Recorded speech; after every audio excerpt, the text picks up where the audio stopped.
Welcome to the Strong for Performance podcast, where we share wisdom and practical tips to help you grow stronger in all areas of your life. I'm your host, Meredith Bell. I interview experts who offer real-world experiences that you can apply to your own journey. If you enjoy my podcast, be sure to subscribe and rate it on your favorite podcast platform. Welcome to another episode of the Strong for Performance podcast. I'm Meredith Bell, your host, and I am so excited to have the privilege of bringing very special guests to my show who will both inspire and challenge you. And if you enjoy my show, please be sure to give it a rating and review at your favorite podcast platform. My podcast is sponsored by Performance Support Systems, the publisher of software, tools, and books for improving the way people communicate with each other at work. You can learn more at growstrongleaders.com. And today I am so very excited to have as my guest someone who's become a very good friend and I consider a close colleague, Joe Perrone. Joe, welcome to my show. Oh, thank you, Meredith. It's my pleasure. Thank you for having me. Well, this is going to be such an interesting conversation because Joe is the owner of two businesses in New Haven, Connecticut. He's been in this business for over 20 years, right, Joe? 25 years in the automotive. 25. Okay. So New England Collision and Astro Auto Repair. Now, what's so unique to me about Joe, because I don't know many people like you, Joe, that have really achieved that goal that so many business owners have of working on your business instead of in it. Joe works an average of 15 to 20 hours every week on site, and that's it. He has hired the right people. He's put the right systems in place to make it run smoothly so he can spend more time with his wonderful wife and those two precious boys that I see on social media all the time. But, you know, Joe's life was not always like this. He had to experience health issues and burnout before making the changes that he has in place today. And now he works with other business owners who would like to have more free time, energy, and money. And one other thing, Joe, before we get into our conversation, one of the things I admire so much about you is the intense lifelong learner that you are. You're up there with the best I've ever known because every time we talk, you're always asking me, what's the latest book or the latest podcast I've been consuming? And you want to get that too. So you're just eager to grow and learn. And I just think that's so important for us as human beings to consider stretching ourselves all the time.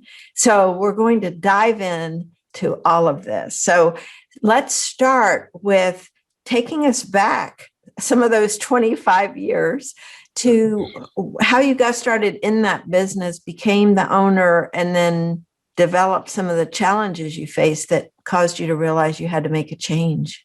Yeah. Thanks, Meredith. And thank you for all the kind words. I appreciate it. And I always appreciate your book recommendations in your podcast.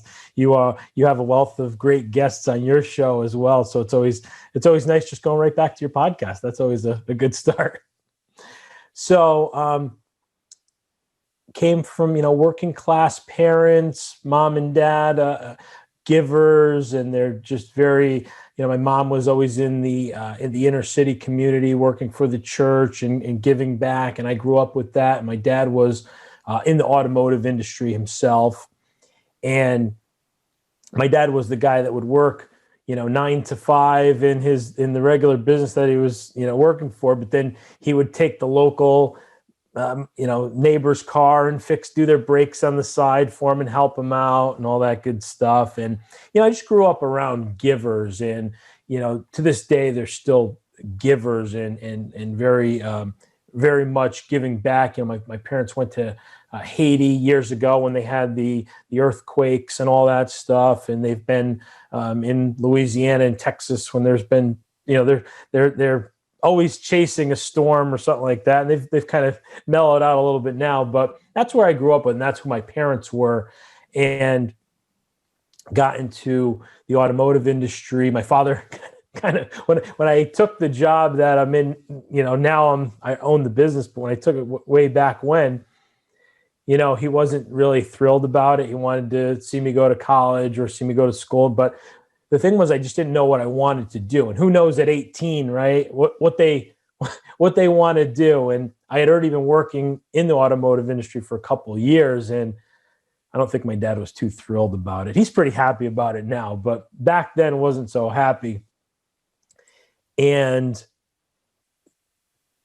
not knowing what I wanted to do was, I didn't want to just go to school just to go to school. I didn't want to waste my parents' money. I knew how hard they worked for their money. I knew, what sacrifices they had made. So going to school with no intent or no direct outcome was, I didn't want to do that. So worked through the ranks. I painted cars. I took cars apart. I swept floors. I emptied trash pails. I've done at my business now. I've basically done everything from, shop cleanup to business owner. So that's helped me as well. And I could tell you the long story of it, but I won't. It was a lot. Anybody that's in business, they know that's come up through the ranks. This will really connect with them. But it's a long grind. It's a long process. And there's no magic wand that you can wave. There's no, and especially in different industries, there's not just one quick fix for everything. Mm-hmm. And growing up in a family that was, busy going all the time, and it was, there was always something going on, and that's came into my business where we were just busy all the time, just busy. And I lost sight along the way of why I did it. I lost sight of exactly why I was doing it. And it was, it kind of became about the money, the business owner mentality, you own a business. And it just seemed to be so glorified as being a business owner, right? And you take on that persona of the business owner, and people would drive by our shops are on a main drag, and they'd regularly call myself and my business partner and say, "Wow, you guys are so busy. You guys got so many cars in the lot." And even to this day, it sometimes is a challenge to get in and out of our parking lot on our 2 buildings now. And we just were like, yeah, we're busy. And that's great. Well, Meredith, I'll tell you that about 7 years ago, for me, it was running around. It was no boundaries. It was dealing with clients that didn't value us. And we didn't say no. We just said yes to everything. We took on every job. We took on every project that came in, even if it wasn't something that we wanted to do. We just took it on, yes, we just, drop it off in the corner there, leave the keys on the desk. And that was how we operated. And Meredith, we were making more money than we ever made in our entire lives at that point. We went from, both of us went from, just young kids working in this business to it was just successful. It was very nice. But the problem was it didn't feel successful. There was something missing. There was something not there. And I go back to setting those boundaries and having those, boundaries in places, which I work with clients now on setting clear boundaries, right?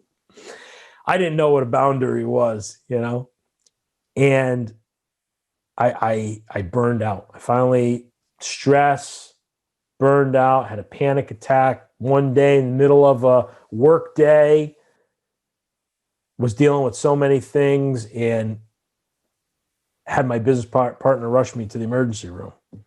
And, couldn't come down off of that anxiety and that just stress. Just said, nope, you're done. You need a break. And, I was talking about this recently because it hadn't come up in the work I do at my own coach, and just trying to unpack all of that and where all that came from, and just so I can help other business owners with it in my own work. You got to go do the deep work yourself before you can take others to that deep Exactly. work. Yep. So this was even a recent thing for me after a year working with my coach, who you know and love, Walt Hampton. It was when I went into the emergency room and the doctor met me, he didn't ask me many questions. It wasn't, are you busy? Are you stressed out? Are you feeling overwhelmed? It was just, you had an anxiety attack. It was very very regimented. Yeah, you had an anxiety attack. You've probably had them for a while. Yeah, I had something a couple of weeks ago that felt similar, but it didn't, I took a walk around the block and it was fine. Wow, this one wasn't, taking a walk around the block wasn't going to fix this one. Mm-hmm. He gave me a pill, he gave me like an antidepressant to take. And I had never at this point, I believe in, the mind heals the body, and we have immune systems, and we have systems in our body to heal itself, and that, water, sleep, good rest, take care of yourself, regular checkups, that's what we should be doing, not just popping pills to correct problems. And I still believe that now. And when I took that antidepressant, it made my body, I talked about this recently, it made my body feel like totally, I'd asked people afterwards, hey, when you take this pill, does it make you feel like this? And they said, not really. I think my body actually my subconscious had a reaction to this that said, no, you're not doing this. You're not going to go on it. Because he said, hey, you're going to have to just take this, you're going to have to take this pill every day. For a very long time, right? Correct. Mm-hmm. So, not going to do that. Well, I have to do something, because this isn't just going to go away, because we're right. And up until that point, I was the king of, I could find somebody to blame for my problems. I could blame the government. I could blame my neighbor. I could blame taxes. I could blame family members. I was a master at finding somebody to blame for my problems. And what I found was, after a lot of work, was that if anything was to change in my life, I had to change. And that was groundbreaking for me. It was, hey, it was the proverbial tough pill to swallow. You think an antidepressant is hard to swallow. Think about telling yourself that you've been doing it all wrong. So after the hospital, I go home and I said, okay, I have to do something. There has to be a change. So searched online, kind of went on and saw what was out there for, self-development, self-improvement was kind of still a seed planted in my brain. And I had that's why I'm so passionate about lifelong learning now, because it changed my life. So I owe a lot to the self-development mentality and that lifelong learner mentality. Mm-hmm. I owe a lot to it because it changed my life. I'd have to take a pill or a drug. That became what I was fixated on, and working on myself, and find a problem, find a belief I had before, and see how I could work on that. And if I get angry, I used to be the guy that would, if you heard me blow the horn on the highway, if you were on 95 in Connecticut, that was probably me most of the time. So Joe, tell me, let's think about, you went searching for this information.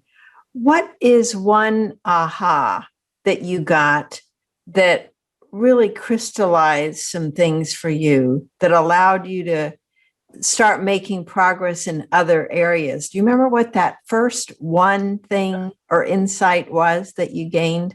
Yeah. So I remember at a certain point in time, I realized that, again, for anything to change, I had to change. And I realized that working in my business was creating this over and over repeated stress. And it was me not setting boundaries, not being clear on who I wanted as a customer. And one of my first in-person mentors invited me to a networking event. And I had just sought her out for some marketing for our business because I said, okay, I can't do this, be up till midnight doing Facebook posts and doing self-promotion. I'm not getting any sleep. I can't do it anymore. So did a little searching for some marketing, met her, and then she invited me to a networking event.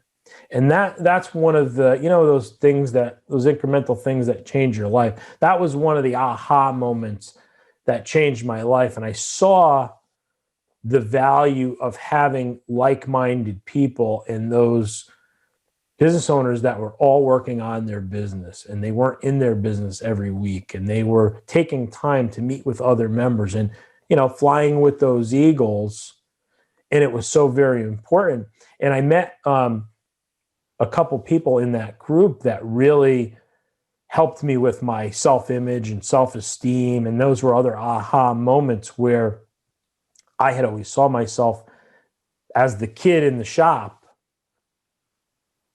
and my mind never caught up with where the business had gone. I was still, in my mind was still emptying trash pails, and still wearing the ripped jeans and the shop sweatshirt, but then I started learning to carry myself as just a business owner, not an auto repair shop owner, not a lawyer, not a doctor, just as a business owner, carry myself as a business owner. And Neville Goddard was one of the people I listened to and read, and there's other texts, but he was the one that locked it in for me, was that acting as if you were that person that you wanted to be. And that's so different than the fake it till you make it, because I'm a huge fan of his writing, especially The Power of Awareness, and spending that time visualizing yourself being that way. So that was a real shift for you to see yourself in that business owner role, which then it sounds like it freed you up to then sort of elevate your thinking about how you looked at your business, how you structured your time, and who did what. So delegating must have been a key part. Delegating to outsource some of the things you didn't want to do, but also inside, looking at people you trusted to take on responsibilities that you were doing yourself. Is that accurate? It's 100% accurate. And delegating was a big deal for me. That was something that I had such an ego behind giving up any of that. I could do it the best. I don't want to give this up because I could do it better than and not allowing people to make mistakes, not allowing people to be themselves and do the job that I wanted them to do, but in their own way. And I had gotten away from that because that is how I got into business anyways, from being an employee to a business owner. Was my own boss we had given some input and some feedback and said, we should do things this way. And it was no. But it was the same thing, but in a different way. So that was a big shift. And going back to the act as if, now, to your point, the thinking changed. Okay, well, how would a business owner handle this? How would an attorney handle this if he was handling this in his practice? How would a doctor handle this? How would a physical therapist handle this if he had a big practice of people? Now, start seeing things, well, the guy that owns Starbucks isn't there making the coffees. He's not there turning the key and opening the store and ordering all the coffee beans, right? So I was doing all these things that were taking up time where my time was better spent building my network, learning how to give, learning how to build other people's business, right? The fastest way to build your own business is help somebody else build their business. And that was exactly what I did. And through the ranks of this networking group, helped me again with self-image, got on leadership teams with these. They asked me to be the president. Talk about at a certain point, worthiness, seeing yourself as worthy to lead a 50 something person networking group. And they asked me to be the president. I didn't see myself as worthy to even do that. And I had been working on myself for a while. And when I finally just said, yes, I'll do it. I'll do it. That was another aha moment along this journey. And then, getting into being a business coach, when I learned how many people had the same stories as I did, but had no one to show them the way and have the questions to ask, and ask somebody and give you an honest answer. Mm-hmm. Not just because you've been, in the trenches. You've really walked in their shoes. Some folks that do the business coaching may or may not have owned their own business as you did, and dealt with the day-to-day operation challenges that you had with managing the people, managing everything about the business. So you've got a unique credibility. And I know that I've got folks wondering, well, how does he do it only going in 15 or 20 hours a week? Obviously, you've got your coaching business that you're doing now on the side, but how is your business successfully running without you being there for much of the time? Great question. I'm happy to share that. So again, freeing up your time and working on your business brings in a lot of opportunity. And bringing in those opportunities, I had to learn more about people, right? Give. So give an ear to people. I say that in the 5 keys to time freedom. Give attention and focus. And when I focused on what my employees wanted to do, what their goals were, what did they want to achieve, what did they like to do, what didn't they like to do? We had a guy doing a job that he didn't like doing, but he actually would prefer to be doing something else, another role in the company. Well, we found the role and took responsibility off the other guy's plate. We added him, we unplugged and plugged in. And now that guy works out better than ever. And from an operational standpoint, having people doing what they love to do every day and hiring from that point as well to say, here's what we're looking for.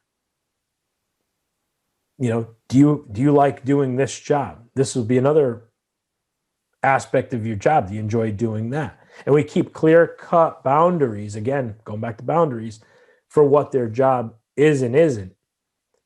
And we found passionate people about what they do. They're so passionate about what they do. Our painter, he paints the cars. He wouldn't have it any other way. He's smiling every single day. It's a culture of people doing what they like to do, being paid what they want to be paid, being fair, and understanding them on a level that you treat them like you want to be treated, right? We give that respect to others and it comes back to us. So as a business owner, I'm down, like this week, I think I was only there about 10 hours, and the team just excels. And we've had, even with COVID, we've had one of the best years that we ever had. And I worked the least that I ever worked in the business. But what the great thing for me is that time that I opened up now for me is time that I could be spent working with other business owners to help them and live to my higher purpose. It's not, if I'm here, it's not, just hanging out, eating Doritos on the couch. I repurpose that time to do what I love to do and feel passionate about, which is helping other business owners. And again, you want to have a business succeed, helping other business owners succeed. And my business has gone from, when we took it over, it was on the verge of bankruptcy. We bought the business right before bankruptcy. We paid top dollar for the business. We paid top dollar for our building that we're in. And we only did it because we helped other people get to where they wanted to go. We built a great team and a culture of everybody does what they love to do, and it comes out with our customers. We're 5-star rated, and we've, just in this past couple months, we've gotten so many 5-star reviews that it's just been amazing. And that's just a testament to working less doesn't mean the business is going to fall by the wayside. Mm-hmm. It means it's a true testament that you have wonderful people doing a great job.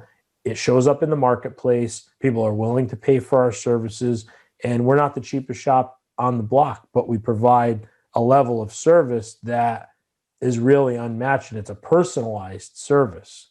So for everybody on board to get it, and then it to show up in sales, reviews, and social proof, it speaks for itself. Mm-hmm. Yeah, there's so many things you've said in there that I think are really important takeaways for others. A key thing that you did with your people on your team is you asked them. Too often we make assumptions about what somebody's good or not good at, and it's because we haven't really given them the opportunity to shine where they could shine. And so it sounds like you really invested the time up front to do that, discovered some things, shuffled some responsibilities around, and look at now the increased energy and commitment people have, smiling because they're actually getting to do what they love to do. So I think what you brought out there is so important. And there's another piece you brought up that I want to touch on because we talked a little bit about it before we started the interview itself. And that was, you said you had gotten an important learning around this idea of giving. And we both believe in being givers of people. I would like to explore that with you. What aha did you get, and what caused you to have that insight? Really good question, Meredith. So again, I'll go back to what I said earlier. You want to grow a business, help somebody else grow a business.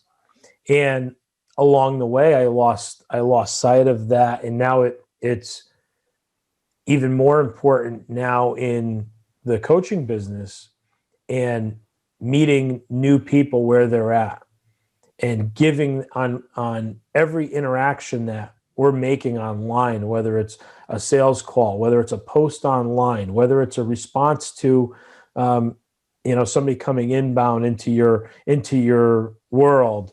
What value am I giving? Look at it from the other person's perspective. When they get an email from me, am I wasting their time by this email, or will this add instant value to them today, right now? Not if they sign up for my course or if they sign up for this little widget that I have. Can I give them value now?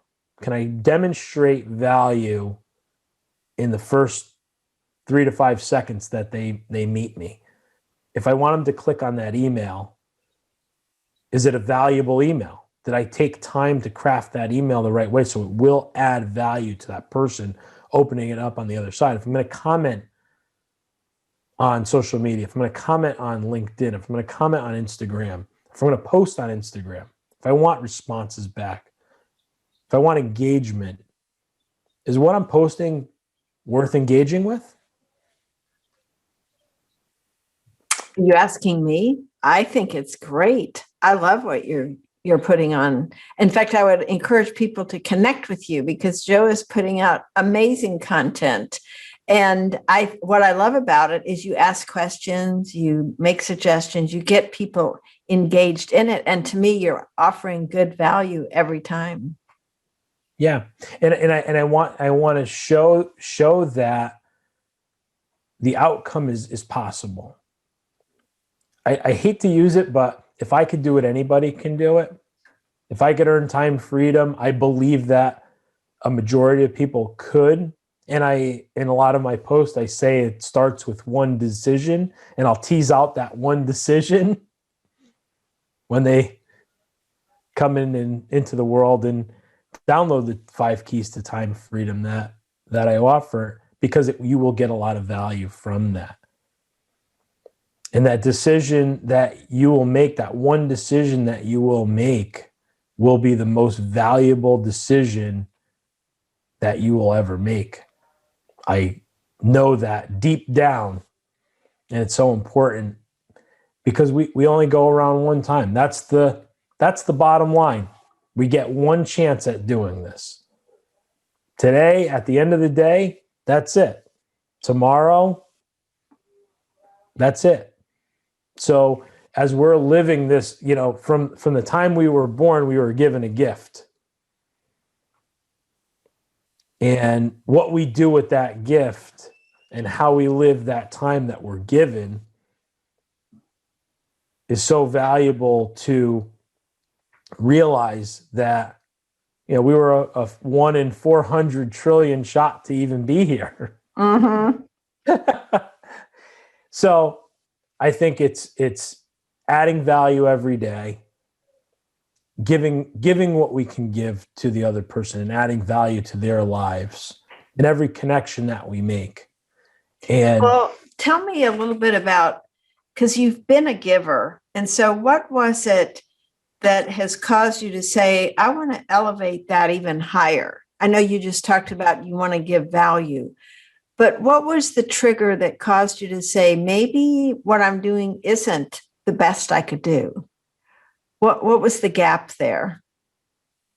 a lot of these things come in when you're working on yourself and you see something you're getting angry about, you see something you're getting upset about, or seeing an emotion triggered.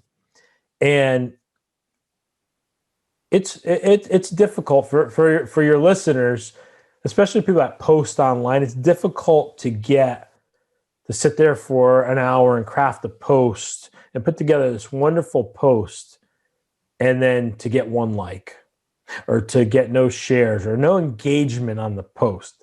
That's an ego, really. It knocks on your ego a little bit, right? Mm-hmm. And the mindset is, well, somebody should be knocking on my door. But when I was rereading my posts, when I was rereading some of my material, I was saying it's all about me. And that's the value of having a good coach too, because my coach pointed it out as well. And I looked at my copy. I looked at what I was putting out there, and it was all about Joe.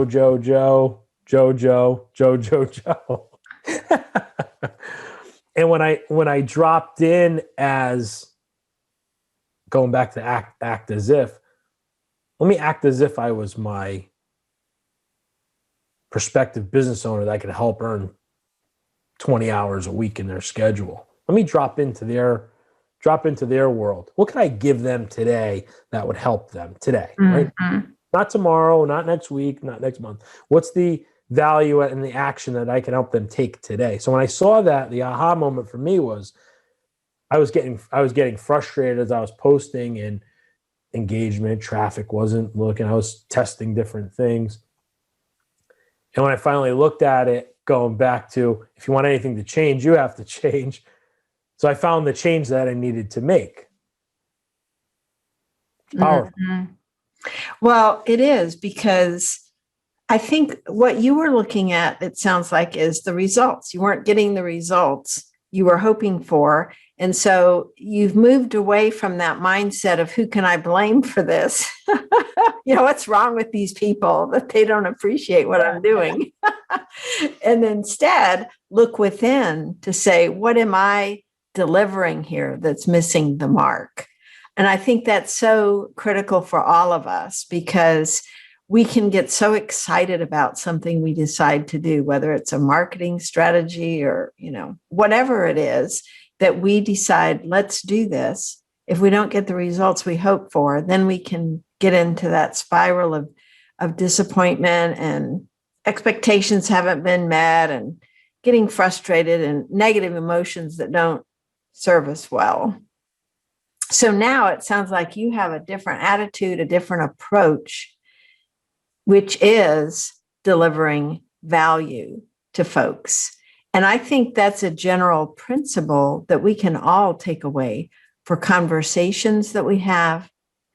I know for me, when I get on a call with somebody new, and you remember this from our first conversation, I bet it's, okay, so what is he saying that I know someone or something that could be helpful to him? And when you have that as your mindset, it's so easy to come up with things to offer and to give, because it becomes your way of operating in the world. And that active listening, like you said, I'm not listening for me. I'm listening for you. I'm listening of how I can help. So my mindset totally shifts to, what do I need? What do I need? What do I need? How can she help me? How can she help me? How can she help me? And I'm not hearing what you're saying. I'm not hearing what you're trying to tell me. I'm just listening for me. And when I'm listening for you, when I get on that call to help you, it's all about you. And as we're working with coaching clients, it's so powerful. The person has everything they need already in them. Nobody's broke. Nobody needs to be fixed, right? So as we're actively listening to them, it's all in there. And as we're going in to say, how can I help? Maybe it's just a little rearrange. Mm-hmm. Put this block here, put that block there. Yes. Well, and the cool thing with your work with folks is you have been probably in every emotion they're experiencing themselves. So you get it very quickly and easily. And so my guess is you're pretty free of judging and criticizing, because you can empathize very easily with what they're experiencing. Is that accurate? I had a client talk to me about an issue they were working through, and they were really down on themselves. And I asked them if I could share just this vulnerable story to the words they were using. I wanted to share that they weren't alone in this. Mm-hmm. And I had messed up even worse than that. To just allow them to understand that you're not alone. You're Mm-hmm. not alone in this situation. And you said at the beginning of the show, it's tough being a business owner sometimes. Sometimes it could be a lonely road in our minds. Mm-hmm. But when we're supporting each other and giving back to each other and creating space to allow people to give us that input to say, it's okay. It's okay. And you think that's bad. I'll get vulnerable with you. I'll tell you what I did. And instantly it was like a 50-pound weight was lifted off of their shoulders to know that somebody gets it. Somebody understands. Yeah. As I'm listening to you talk, what's hitting me is there's so much really unnecessary but understandable shame, guilt that people carry. And it is a relief when you hear someone else who can describe, oh, I'm not the only one that has felt that or had that happen. And what a relief that is. So you're right. That feeling of a huge weight being lifted off is one of the great gifts that you provide as a coach to your clients. And, Joe, we're coming to time here, but I know you have this wonderful ebook with 5 keys. Would you share, you mentioned one earlier, but would you share another one before we wrap up, and then we'll tell people how they can find that? So I'll give you the first key to tease that out. And for anything to start, for us to go through life with this joy, peace, happiness, this freedom, to open up time in your schedule the first thing that you need to do and think about practicing is slowing down. And that seems counterintuitive, doesn't it? For a business owner that's so busy and feeling pushed and rushed and overwhelmed. Yeah, because it's like staring at a wall and you're this close to it and thinking that there's no way up, no way down, no way left, or no way right. But then when you back yourself out and you kind of slow down a little bit, you see what's to the left, to the right, what's up, what's down. And maybe you don't see that little piece in front of that wall, but you can find a way around it. You can find a way over it. You can find a way under it. And you're farther back, and it just doesn't look like this wall staring in the face. And slowing down, personally, for me, has allowed me to see so many opportunities and things that I just missed for so long, and they were right there. They were right there. One was right there. Oh, I see that now. I got it. Okay. And slowing down a lot was the only thing that allowed that to happen, and it allowed me to create a plan. Where did I want this all to go? What was I expecting out of all these situations? What was I expecting out of all this busyness? Yeah. So slowing down is my first key in the 5 keys. It's so important. I do offer some slow down tips in there. And great.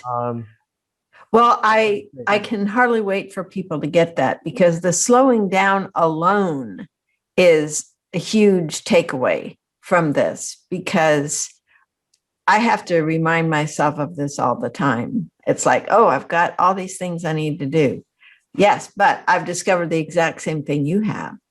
When I do slow down, the opportunities are right there. I just was, as you said, too close to see them because I was I was busy looking at other things. So that's tremendous. So we will put that link to the 5 keys to time freedom in the show notes, but do you have a website address you can give my listeners who may not have access to the show notes page right away? Yep. So it's Joe Perrone, that's 2 R's, PERRONE.biz. And invite you to come check out the website. I have 50 of my favorite books that have been recommended to me by my mentors. I have read all of the ones that I post, and there's blog posts and a lot of value there. So I'd invite your listeners to check it out. Great. And Joe is a really engaging writer. Joe, I love reading your posts that you have on social media and also on your blog, because you're just so very straightforward. It's everyday conversational and very relatable. So I recommend folks connect with you. What social media platforms are you on so they can look for you? I'm on Facebook, LinkedIn, and Instagram. And on Facebook, we actually have a Time Freedom Warrior group where we support each other with their everyday people, fellow business owners, professionals. But the goal of mine is to create 1 million hours of time freedom for people in business, professionals. And we started this group to bring more people in to be aware of time freedom, to be aware that open space is possible. Great. I love that. Well, thank you.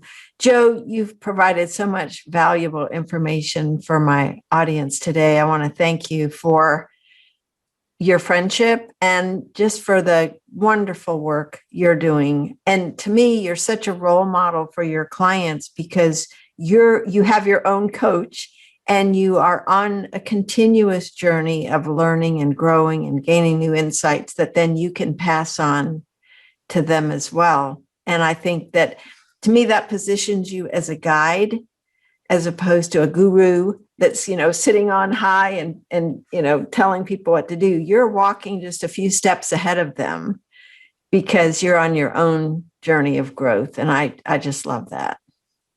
Meredith, thank you so much. I truly appreciate everything, and your friendship means the world to me. Well, we will be talking again soon, I am sure. Thank you. And I encourage my listeners to go check out your website, joeperrone.biz, and join that Facebook group. It sounds wonderful. Thank you so much, Joe. Thank you, Meredith. Thanks for tuning in to the Strong for Performance podcast. Now, head over to growstrongleaders.com/free and grab our ebook, Listen Like a Pro. You'll find out how to connect on a deeper level with the people who matter to you. And while you're there, check out our 2 books, Connect with Your Team and Peer Coaching Made Simple. Until next time, I'm Meredith Bell.